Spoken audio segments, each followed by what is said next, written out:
defeating nervousness. Being nervous is completely normal. Everybody's nervous before they walk out on a speech. The better you prepare, the less nervous you are, but it is normal. When you're doing briefings or you're doing speeches, uh, build, prepare, rehearse. I have certainly delivered more than my share to my wife, and again, she just stares at me. But she'll tell me if, especially so if I'm doing a non-technical or a technical interview to a non-technical audience, she's a great person to run it through. Because if she says, "Yeah, I kind of get what you're saying," then it works.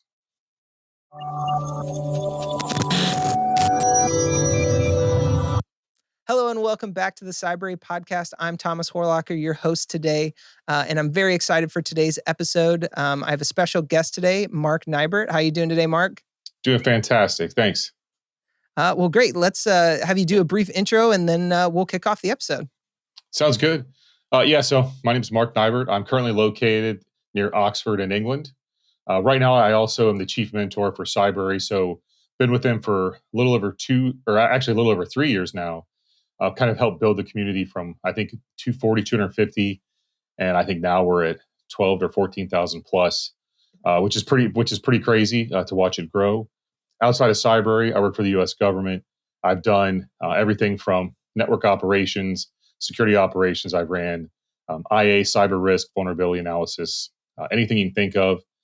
Most of that kind of I fell into, but one of the things and kind of the reason for the topic of this call is that the biggest weakness I've seen really throughout my career is the non-technical side of things. Everybody puts a lot of focus on learning how to red team or learning how to blue team, code, script, program, analyze things. But then when it comes up to the, okay, hey, show up and brief the team on your results, there's that awkward pause. There's that ums, the bad body language, and without projecting confidence of what you're trying to show. I think that's just a skill set that we could really work on. Over the 3 years, I've heard the same concerns from a lot of our students that come through when I presented things like Toastmasters or brief. Even on my weekly calls, there for a while, I was offering students the chance to lead a call. And I think almost all of them were strangely surprised how hard it is to lead a call when nobody's talking, nobody's answering your questions, and you've got to just try to kind of fill the silence or throw things out there to kind of get people to ask questions and stuff. But that's kind of why, when we spoke, that I really wanted to focus on this. Yeah. And I mean, I'm excited. A couple of reasons about the topic because, that is a big thing in the industry is just how to present what you're talking about in a non-technical way, all those non-technical skills specifically. But it's also something that I can talk a little bit more about because I'm not a super technical person. So it's something a little more up my alley. Kind of starting off, what are some, what's the biggest non-technical skill that you think people should kind of learn or get used to? So, I want to throw it in kind of a big series here, like communication skills, whether it's written, oral, email, even just, you're on, say, Cisco Jabber, you're on your Teams chat, how you present yourself and communicate there, even though you think it's informal, really does kind of play into what you do every day. Every time you pick up the phone, whatever company you work for, you represent that company. So, being professional, communicating, in that it's just really important. The one of the first things you mentioned is chat. It's very easy to be misunderstood in chat, and for what you're trying to explain to somebody gets lost in just kind of the jabber of chat because it's usually shorthand. You're usually doing it very quickly while you're doing something else. So you have the full-fledged idea in your head, and what you think is the full-fledged idea in chat is usually not the same. Usually there's some lost communication. The person just doesn't understand. So, are there any best tips or things that you recommend people do for those type of communications? So I think you can apply the theory of active listening to chat. You put the message out there and kind of look at their response. And if they're asking a lot of questions, don't be afraid to say, hey, pick up the phone and call, especially if you're on Teams, because you can just hit the call button and talk over the phone. And you can see in a message if somebody's confused or if they go radio silent and you're kind of in mid thought. So applying the same things that you do in person, right? I mean, if you started frowning, I could tell like, oh crap, I said something wrong. Where Yeah. when you're in chat, that may not come Yeah. across. Yeah. But one of my recommendations too, especially in the world that I'm in, is anything I talk about in chat, if it's important, I'm going to follow it up with an email just so that they know what we talked about. And it's Mhm. not a get anybody in trouble, a CYA thing. It's just to ensure that what I thought you said and what I thought I said were the same thing. Yeah, it's a good way to kind of usually sum up and brief your conversation, and then yeah, just to make sure, hey, we're on the same page, correct? Yeah, Like absolutely. Yep. this is what I took away from our meeting. Is this the same thing you took away? Now we know our next steps, and we can Yeah. keep moving on. Yeah. Because if you assume that they know what you're talking about and you don't, you guys have separated this conversation and taken completely different directions, right? Yeah. Yeah, if you've ever started working on a project without, like, making sure you're doing the right thing, and then you and that person come back together and you're at A and they're at C, and it's like, where did we kind of Right. disconnect here? Yeah, Um, absolutely. Huge. mhm, And then when you send emails or you send presentations or documents, or if somebody has you write an SOP, or a so standard operating procedure, or some sort of guide, understand who the audience is. So that kind of falls under one of the other things I talk about a lot. But understanding your audience. If you're writing it for a bunch of technical people, you can certainly assume some of the basic steps you don't have to outline because they may not need them. However, it's still in good practice to put that in there because uh, for emergency procedures, it may be over to some person who's not an expert. But mhm. again, if you're writing it for management or an executive branch, you know, one of the things that we go through a lot is just the XSUM, or a quick brief at the beginning. This is what this paper is going to talk about. Here's the important points, and that usually tells somebody if it's important enough for them to read through it, or hey, I got the gist from it, and I'll move on.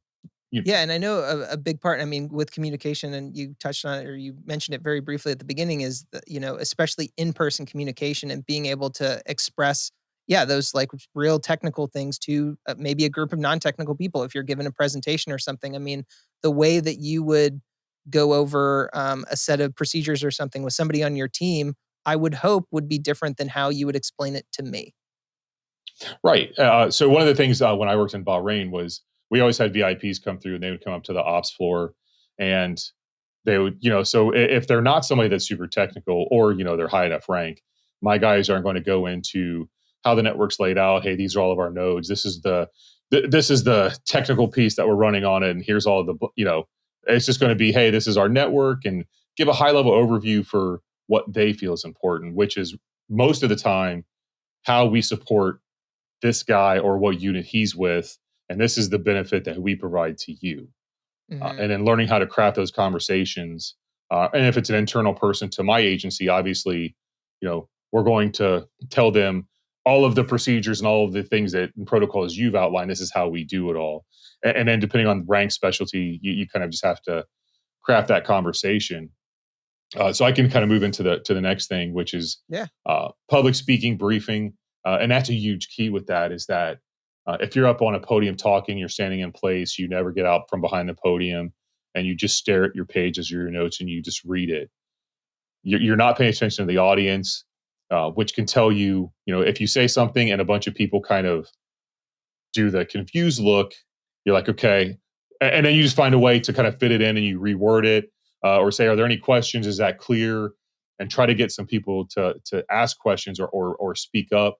You could watch their hands, their body language, if they're falling asleep. I mean, I don't get offended if people fall asleep. It seems to happen. I've given cyber talks at conferences with non-technical folks in the audience, and you could just tell that, yeah, I People am start not the guy. fading. Yeah. I am not the guy that they came to see, right? It's the same thing if my wife asks why the internet's down and I get too nerdy on her. Yeah. I just get that look like, oh, okay, Yeah. can you just fix it? Please just go fix it. Yeah, all I wanna know is when it's back up. I don't care. I gotta get Right. back to Netflix. It doesn't matter. I don't need to know everything else. Yeah. Yeah, exactly. But I think, 18 months, 2 years ago. So with COVID, my whole timeline is all messed up. Yeah, Uh, everyone's, I believe, is yeah, just last year is the longest year ever because it just it keeps is. going. And one of the early webinars I did with Cybrary, that a lot of the mentors and the insider pros joined, was a public speaking and briefing webinar. That was about 45 minutes long. But Mhm. so quickly, some of the things that we went over was, again, understanding your audience, uh, defeating nervousness. Being nervous is completely normal. Everybody's nervous before they walk out on a speech. The Yes. better you prepare, the less nervous you are, but it is normal. Mhm. When you're doing briefings or you're doing speeches, uh, build, prepare, rehearse. I have certainly delivered more than my share to my wife, and again, she just stares at me. But she'll tell me if, especially so if I'm doing a non-technical or a technical interview to a non-technical audience, she's a great person to run it through, Yeah. because if It she says, "Yeah, I kind of get what you're saying," Yeah, I then get it the gist. works. Yeah, I mean, it's yeah, like you said, I mean, it's the perfect audience for Yeah, especially if you're giving a technical, if you're doing a non-technical thing, a non-technical person's great to test out. But if you're giving a technical speech or talk or something, a non-technical person's also good because if they can kind of understand or if they're engaged with what you're saying, then you're obviously doing it in a very well done way where everyone else should be engaged, especially a more technical person who understands everything you're right. talking about should be, dialed in exactly on what you're talking about. Yeah, yeah, absolutely. And then, one of the other things too is it's so much more than just the topic, right? It's about speech delivery, using your hands and body language, and speaking slowly, good pace. Confidence shows when you talk and how you stand and how your voice is. If you're Mhm. somebody that's soft spoken, I think that's a lot of the times harder thing to defeat, is to actually kind of speak up. That's definitely not something I have a problem with. Uh, I tend to be loud and uh, Yeah, eh, you got a nice timbre to your voice. It sounds very good. Mine, I think sounds super like nasally or whiny. I always think of every time I'm editing our podcast, it's like, oh no, I wish I could throw like a James Earl Jones filter or something on my right. voice. So apologies to all our listeners that don't like how I sound, but there's nothing I can do about it. Yeah, Um, I've got a face for radio, so I'm really good at the talking part, right? Sound like But my dad. He tells me the same thing. yeah, I mean, it's and practice helps you kind of eliminate the nervousness, the gestures, and then I think the worst one I've ever heard was somebody had a pin and he just clicked it because they're nervous, and it's obvious. Hmm. But again, that is stuff that the only way to get better at speaking is to speak and to brief. Yeah. And one of the things I tell people is when I say public speaking or briefing, it's not in a conference room with 100 people or 10,000 people. It could be with your boss. He calls you in there to brief him on your project. I mean, this is the person who does your yearly reviews, controls whether you work there or not, and controls whether you get promoted. Prepare for it. Be ready for it. Yeah. Yeah, I mean, anything you can do to prepare. I mean, running through your speech or brief over and over again. I mean, I know me personally, like before interviews and stuff, I do it in front of a mirror, and just like you're just talking to yourself, but you can see your body language, you can see how your face moves. Some people kind of have a like they look like they're frowning all the time, and it's Yeah. how do you make sure that the person that you're speaking to doesn't see that? So figuring all of that stuff out before you get there will help as well with that nervousness that you discussed. I mean, every time I'm about to sit in this chair and talk to somebody like yourself, like I have flashbacks to like high school speech class where you have to give a speech on something you don't care about and you're just sitting there with the paper Yeah. freaking out. But you need to figure out how to kind of own those things and get past them so that you can kind of do the give those talks or give those speech or those briefs. Even if it's an audience of one. Sometimes the audience of one is more important than that audience of 10,000. Yeah. I mean, so, I look at a lot of the stuff we do here with Cybrary, right? And I'm on calls. I've done webinars where you don't know how many people are watching. You may be talking to yourself. Uh, Yeah. this conversation you and I have, maybe me and you, nobody may ever listen to it. If you are listening to it, great stuff. Yeah, We're make sure to hoping like to and subscribe. Follow. absolutely. But yeah, so even when you join Insider Pro and you get the email about Slack, and I think that the community is probably twice as large, but they just haven't joined it yet, right? Mhm. And it's one of the things that every Wednesday when I do my AMA session that I really put out there, that the biggest thing that makes Cybrary so much better than everywhere else. There's lots of people that offer technical training, but you have access to a team of 100 and plus mentors that are new people like you. They just got in the cyber field, or CIOs, CISOs, CEOs, previous CISOs of very, very large companies, and they're Mhm. global. It's if you're looking to network or you're looking to find somebody that's, and you think your situation's unique, I can almost promise you somebody has been in the exact situation or one that's really similar. And again, communication is key on there because you do have to know how to talk and ask questions. But it's a great place, especially for a cyber community, because nobody ever belittles anyone else. We don't ever have to police the forums. We don't have to police the chat. 99.9% of the time, it's completely open environment where people learn and help each other. And then you have access. I'm always on there. I don't ever sleep. So, and it's one of those things too. Is if I can't answer your question, I have no issues telling you that I don't know what it is, and I'll find the answer for you. I like what you said about the community, especially, how many different levels of people that are in there. And what we're talking about today helps everybody. Doesn't matter if you're new Right. to the industry, if you've been in it forever, like being able to speak well, being able to read an audience, look at the emotional intelligence. Some of the things we haven't touched on is like knowing when to speak up and when not. Like those Yeah. are also very helpful skills. And like that's something that you're going to need your entire career, whether you're new to the industry or not. Like those are all going to be extremely helpful. Yeah. So I mean, you look at active listening and talking to somebody, and sometimes people talk and they brief, and just really listening to them and engaging them, allowing them to kind of speak through things. I've certainly helped out plenty of people that I don't really ever help them. They say things that they're confused on. I ask the right questions, and they eventually kind of work themselves through how to fix it. I know, a lot of new students we have that frustrates in the beginning, but that is one of the things that we try to teach here is that once you come into the cyber field, it's a lifelong journey. It's always, some sort of continuing education, whether it's a cert or a new cert or a new technology. So having that skill set to find answers yourself, problem solve, think critically, these are all huge skills that you have to carry on, right? So when you do work with some of us and we ask you, well, hey, the network's down, or hey, I'm trying to do this course and I just don't understand it. I'm going to follow it up with a question. You know, well, what do you think it's saying? Hmm. And then we can kind of shift you in the right direction to find that answer. And the reason that I do that is so I joined to do one of the, I won't name drop any certs here, but it was a really really hard cert, and the community was pretty bad. And you ask questions and they belittle you. Yep. So that always frustrated me. So that was one of the reasons to when I joined Cybrary. That's why I'm here to help. The story with how I joined Cybrary is pretty comical. I Yeah. remember I got Let's one get of your into guys' that. emails. Yeah. So I remember I just got to Bahrain, March of 2018. I get an email from Cybrary that says, "Hey, you need a mentor," or whatever the marketing blast was back then. And I just remember it says, I don't really need a mentor through Cybrary. However, I would love to be one and help others if there's the opportunity.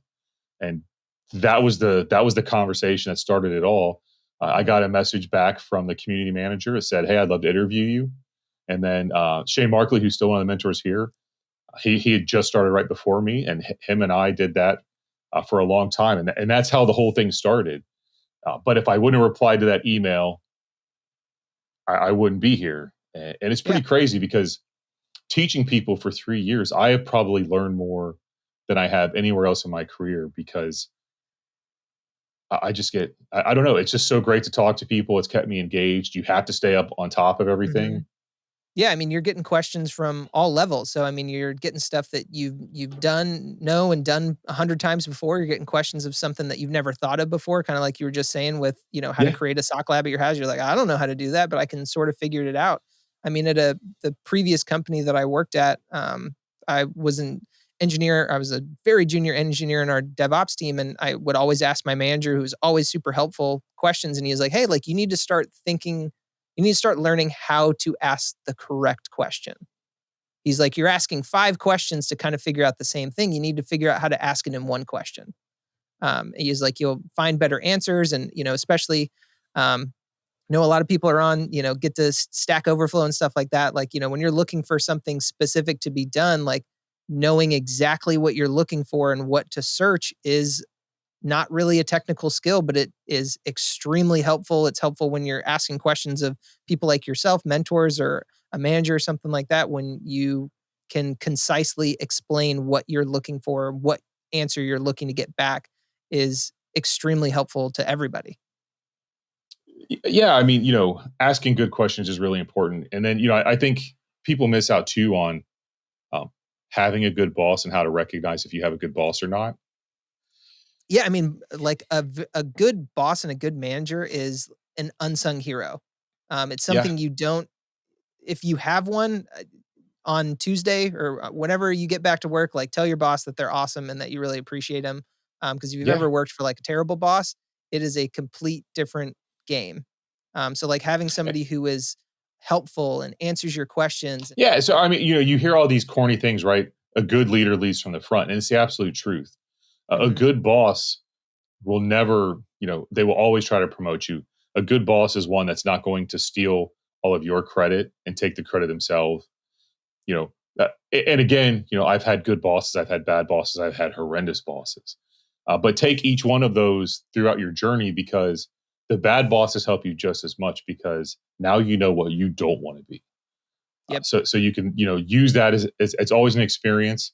Another one of the corny things I always tell people is that happiness is a choice every morning, and no matter how bad your day is, it's your choice to be in a good mood or a bad mood. And when you're in a good mood, it helps. I mean, it helps you, especially when it comes to just communication. It Mhm. helps you be confident because if you're sad, mad, depressed, or upset, this last year certainly taught us all that we've probably all been through a lot of those more than we ever have before. But at the end of the day, if you are working, even if you're trying to work on changing fields, uh, this is a great field because it's still growing. There's tons of gaps in it. And that's why these non technical skills are just so important because, again, there's tons of places that teach you how to hack or how to red team or how to blue team, how to do scripting and coding. But, a lot of them aren't offering you the chance to build your interview skills, which is one of the things that, in the Slack channels through Cybrary we do. We'll help you review resumes. I'll do mock interviews with people. I'll ask you the questions. I'll give you the chance to, you know, fumble through it and then say, okay, no, let's try that again.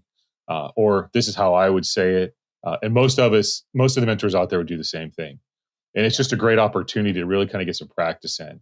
We have a lot of hiring managers out there that would certainly help you. And, those are the best people because that's what they do is they interview people for new jobs. So you're going to get it straight from the source on how to do interviews. Yeah. So one of the things you talked on earlier was emotional intelligence. And I think one of the fellows programs or one of the scholars programs I started with Cybrary, that was one of the articles that I wrote about. And it's one of those things that comes into reading body language, reading people. It comes into active listening. But you know, when you look at somebody that's doing like a red team, or you're doing cyber in general, it's hard to think of how emotional intelligence would play into it, right? Because I just think that we're a bunch of technical people. But Mhm. at the end of the day, first of all, on a red team, most of the time you're going to go out there and you're going to be selling your services. So you have to be able to read this person you're talking to about why they need to have you come out there. Even if you're on an internal team, again, security folks, if we're really good at it, nobody likes us. We cost money. We make things take twice as long. We're a pain in the butt. But you have to be able to kind of explain this is why you need to do it. So I look back at some of the infrastructure issues we've had, and I guarantee you there's some security folks that said, "Hey, these systems are outdated or these need fixed," and this is what needs to be done. But somebody else above them was like, "Well, no, no, but this will never happen to us. Accept the risk and move on." Yep. And again, that kind of comes back to as a security person, the ability to talk, to brief, to I mean, again, at the end of the day, it's a sales job sometimes because in order to get funding or to get the new technology, the new skills, you have to be able to put together a presentation or a brief or a technical writing report or um, some sort of request for funds, whatever that may be, and you're going to have to talk and pitch this to somebody that you need their buy-in to move forward. One of the really good books, especially on social engineering or just understanding how to talk to people or how that whole side of it works, was the Ghost in the Wires by Kevin Mitnick and his kind of journey running from the FBI. And although he was brilliant technically, you just it's amazing to me how he was able to use just his personality and his social skills to really kind of fool people, to get what he needs. But Mhm. again, now he's one of the top security guys out there. And when you listen to him talk, it's just brilliant. It's engaging. It's entertaining. he kind of captures the audience, and it's just really, really important. I'm glad you touched on that book specifically. Are there other like resources or something? You know, we mentioned the Slack community and everything here at Cybrary, but there are other resources that you recommend to people to kind of maybe learn up on, you know, presenting skills or emotional intelligence, those kind of things. Other books, maybe. So Simon Sinek has a book called Talk Like Ted, and I mean, so I remember watching him years and years and years ago. But that guy's brilliant. The way that he teaches you to talk or how to speak is just fantastic. Uh, I'll have to send you some because I have a bunch in my bookshelf behind me, and from just leadership to management to speaking, all that stuff's in there. Uh, Executive Presence was another book I started reading, which is really, really, really helpful. And again, that kind of goes into, you know, how to dress, not necessarily what clothes you should wear, but, you know, if you look good and you feel like you look good, you're confident, and you're in a better mood. But it also kind of goes into, you know, how you stand and present and how you talk and use your hands. You know, um, just projecting confidence. Your shoulders are square. You're not hunched forward, leaning over. If you're real fidgety, that makes you look nervous, which I mean, if you're telling somebody and you're trying to tell them about the vulnerabilities and convince them why they need something, but you seem unsure yourself, it's not going to do you any favors with what you need. Even in an interview, I typically go into them and I ask just as many questions as they ask me. This is one of the things that Will and I used to do a brief on, but it's one of those things to where, you know, I look at a job list or, you know, job posting, and that's the dream list. So one of the things that I tell a lot of folks, and I think I'm kind of getting away from the soft skills, but one of the things that I tell folks is that, you know, that's the dream list. If you think you can do the job, apply for it. But the other piece of that is that have a resume that's truthful, and that anything that's on there you can speak about, uh, and practice talking about each of those points. And you can almost guarantee an interview what's your biggest strength, what's your biggest weakness, and don't say I'm a perfectionist as a weakness, because that's what everybody says. And tell me what your real weakness is. And that's exactly what Yeah. my follow up question is going to be. Uh, Yeah, but I think, I practice. mean, what we're oh, sorry. I No keep doing it worries. over and over again. Yeah, I mean, what you're talking about, I mean, touching on, specifically resume, like, your resume needs to be accurate. Absolutely. Don't inflate your resume. I mean, there's stuff flying around on LinkedIn all the time. I see people posting that, like, a recruiter told them to say that they can do this, but they really can't. I, You do not wanna be in a technical interview with the person who's trying to hire you, and they ask you to whiteboard something technical, and you don't know how to do it. right. That is one of the worst positions to be in, because you're immediately gonna be found out that you don't know, and then they're gonna understand that your resume is a lie, and then you're immediately out as a candidate, and they might respond that to the recruiter, and then now other jobs that recruiter might have been looking for you are now going away too. And it's a small industry. If you interviewed a big company and make this person mad, then who's to say they don't tell somebody else? Yeah, they might But know Jeff down the street at the other company you're looking to yeah, interview at. well, yeah, you know. So one of the other tips I could give too when it comes to actual the resume, or even if you're taking a certification, if you list the certification on there, understand the certification and the test that you took. Don't just do practice tests, or even worse, buy a test dump and pass, and then get asked. And I think that's what devalues so many of these certifications today is that I think, unfortunately, a lot of these places teach you how to pass the test or even give you the test dump because they want their numbers to be higher. And again, if you come to an interview and you have CEH or CISSP or any of these things on a resume, it's open game to get asked about.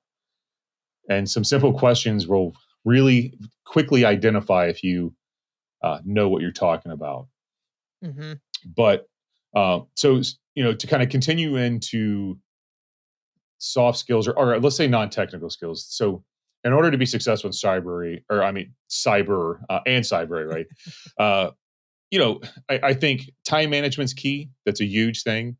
Again, when you jump into cyber, it's a super sexy skill set. I want to be a red team tomorrow. I want to be a blue team, or I want to learn how to do buffer overflows. I want to do some hacking, but I also want to learn scripting, and I want to learn Python. Ooh, and I want to learn how to do cloud, and then I also want to do yeah, I got to do Microsoft. Uh, Pick one thing, learn it, and move on.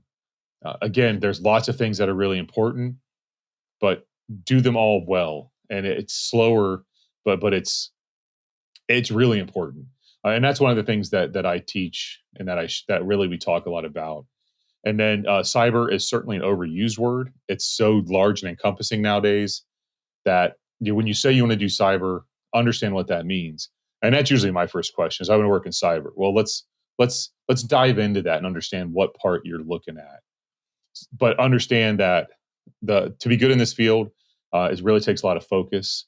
There's a lot of learning, a lot of reading. Continuing education is key. You have to be self motivated. This is a career field where there people are in need so much that we're not just going to wait for you to catch up. We can't. You have to be self motivated, a self learner, especially if you're going to be someone that's working at home.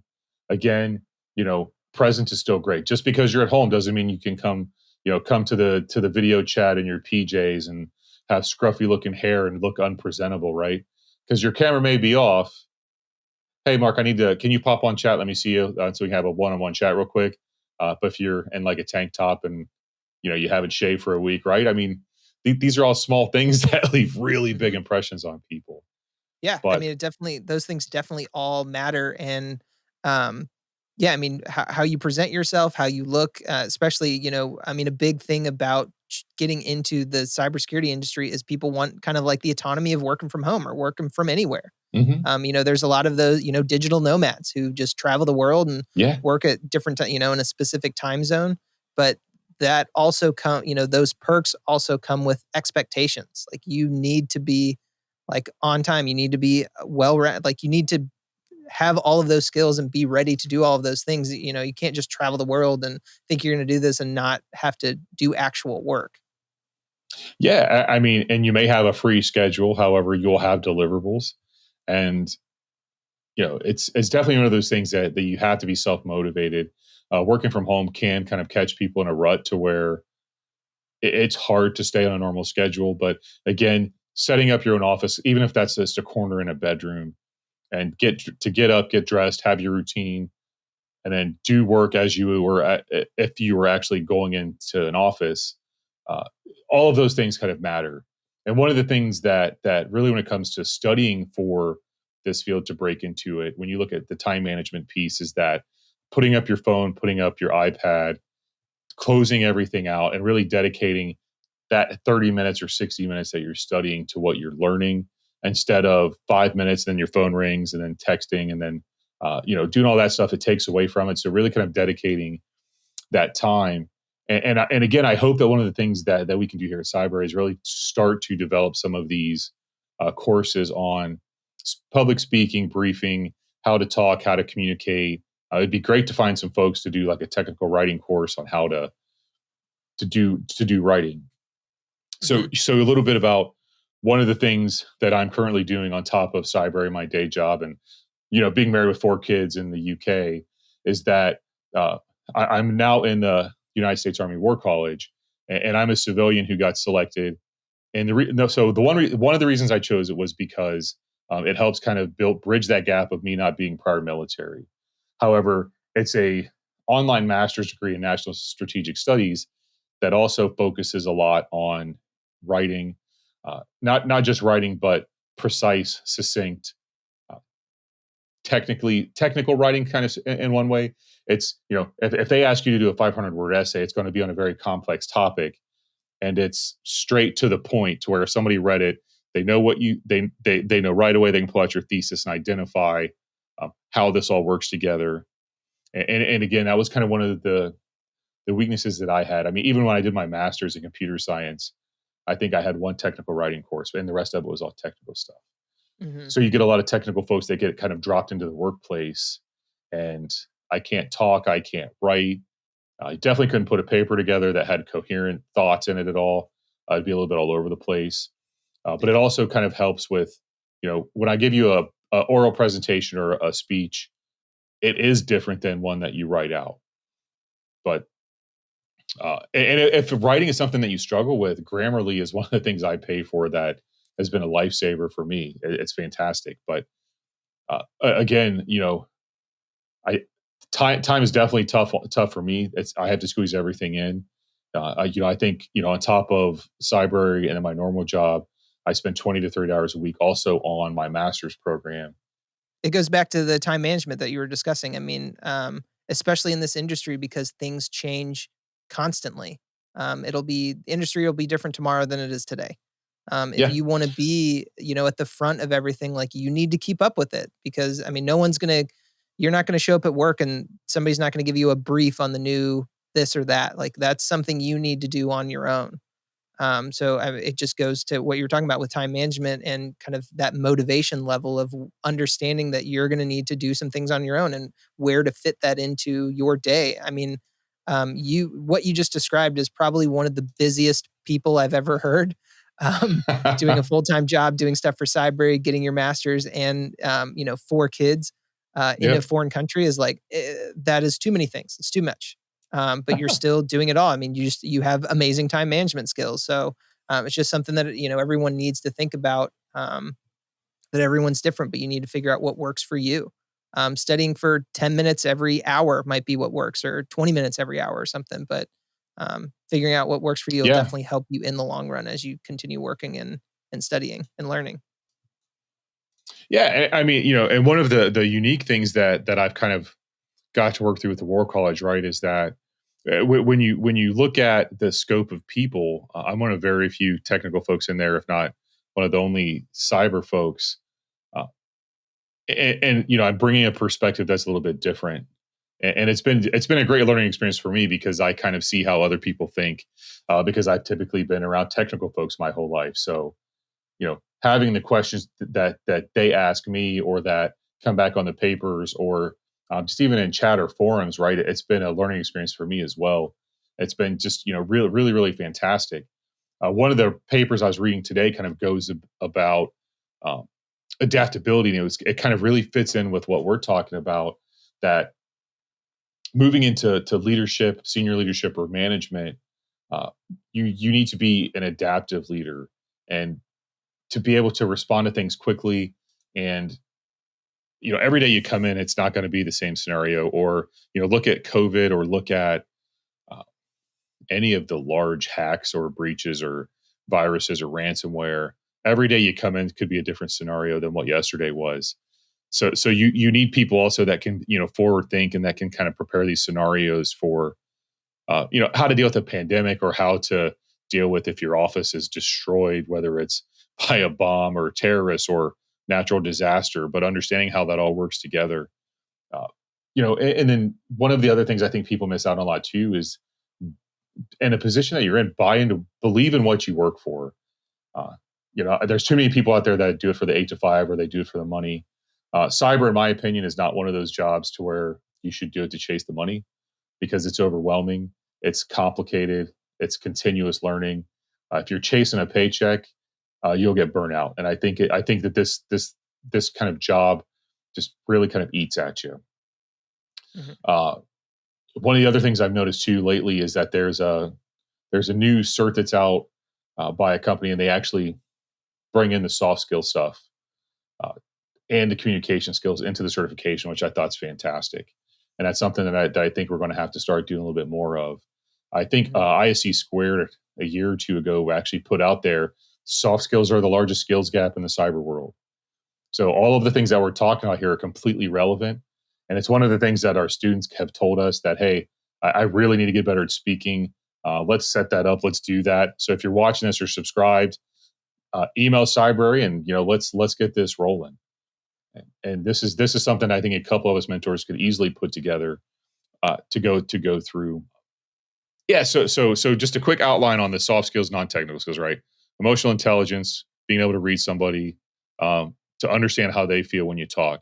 Active listening is just when somebody's telling you something, doing what you're doing, right? Nodding your head or acknowledging that you understand what they're talking about. It's a especially when you're on a VTC or in person, it lets that person know that what you're saying makes sense. Hey, I understand you, because it's real. It's an important skill that'll help you be a way better speaker. It'll It's really allow easy for you. Yeah, yeah. And I mean, and it's a really good skill that allows you to sound like you're a really, really good briefer because you kind of shift on the fly. If something seems confusing, then you explain it more. And they have no idea that you weren't planning on saying that. You're the only one that knows that. So you just, kind of roll with it. You say something wrong or you misspeak or you stumble, um, just move through it. Don't stop. Don't get flustered. Just continue to talk. Uh, I've always enjoyed talking. I think the hardest thing that I had to work on when I first started doing a lot of speeches was I had to learn how to pace myself. So when I first started, like it felt like I was like crawling. Just to talk at this pace would have drove me insane. And of course, the more excited I get or flustered, the faster I talk. But Yeah. and the louder I get. But again, uh, adaptability. You have to welcome change. This is probably the premier field for what you do in the morning won't be what you do in the evening, and everything can change in a matter of seconds. Uh, Happiness is a decision. I tell my kids that. I truly believe that. We've all had some crazy situations. I hear from people all the time. I don't have the time to do that. You're definitely talking to the wrong person when you say that. Uh, if you want it, you can make it happen. Focus is huge. Break things into small chunks. Focus, and again, don't be afraid to ask questions. Self motivation is huge, and then understanding who you are, understanding what your weaknesses are, understanding what causes you frustration, but understanding also what you're good at. And just because you want to be a red teamer and then you start red teaming and you hate it, there's plenty of other things to do. So be open minded when you kind of jump in this career field and kind of find that thing that you like. If you're a non technical person, you want to get into cyber, there's certainly plenty of spaces for that too, whether it's risk analysis, risk assessments, even vulnerability assessments and stuff like that are things that you don't have to be super technical. I mean, it helps, but people that do cyber policy writing, policy law, there's so many different things out there that now encompasses in cyber. Um, yeah, I mean, what you were talking about was going to be a great segue to, because we actually, we've talked about multiple times is the Slack community and stuff. We had a question from the Slack community, from Annalise. What top 3 non-tech skills are needed for tech jobs to enhance one's career? Listening to you, I don't think you could probably place, oh, these are the top 3 things. If you're listening, if you rewind about 30 seconds or a minute, Mark just gave a fantastic list of the things that you need to be focusing on. So there probably isn't like a top 10 or a top list of things, but yeah, I mean, this has been a great discussion. I know that you said you'll have some of those books and stuff. So the books that Mark sends to me to recommend, I'll include in the podcast show notes and in YouTube, just in case if anybody kind of wants to check them out for themselves and see what he recommends. Is there any other place or any place that people can reach out to you and ask questions if they're not in Slack, like LinkedIn or something like that? Yeah, I'm definitely on LinkedIn.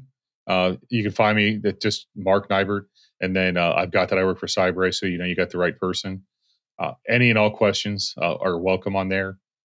And if you're not a part of Cybrary, I really recommend that you join. For the price that you get training, but you also get access to people.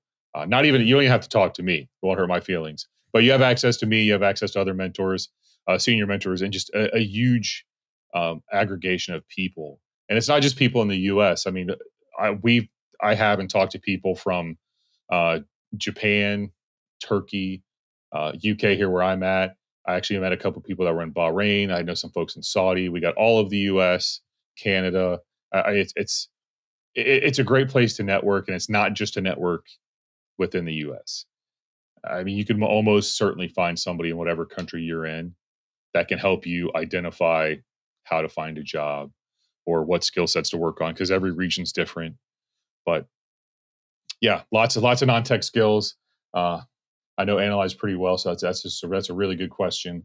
But again, I communication, self-motivation, and then problem solving and critical thinking are 2 huge things in this field that'll really help you. That are non-technical, I guess, in theory, but they can be applied technically as well. But being able to kind of work through a problem yourself and how to think. I mean, one of the biggest things I've always told people is don't come in with a problem without a solution.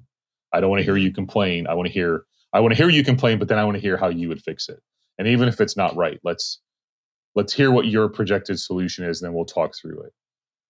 And I think that's something used for everybody to kind of really work on. And that's fantastic advice.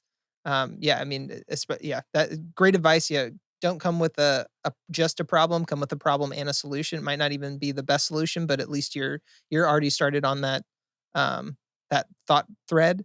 yeah, So yeah, I mean, for everybody listening, I'll include Mark's LinkedIn as well in the show notes and on YouTube. So if you want to connect with him there, but again, he's going to be in Slack on Cybrary, so definitely reach out to him there. I'm also in there as well if you want to reach out and ask some non-tech questions, because I definitely can't help you with any technical stuff. But thank you very much, Mark, for coming and talking to us. It was a really interesting conversation and definitely gives everyone a lot to think about, whether you're just starting out or you've been in the industry for a while. Yeah, thanks for having me. Yeah, absolutely. It was a lot of fun, and we'll definitely have to do this again. Thanks, Mark. Absolutely. Yep, thanks. Bye, everybody.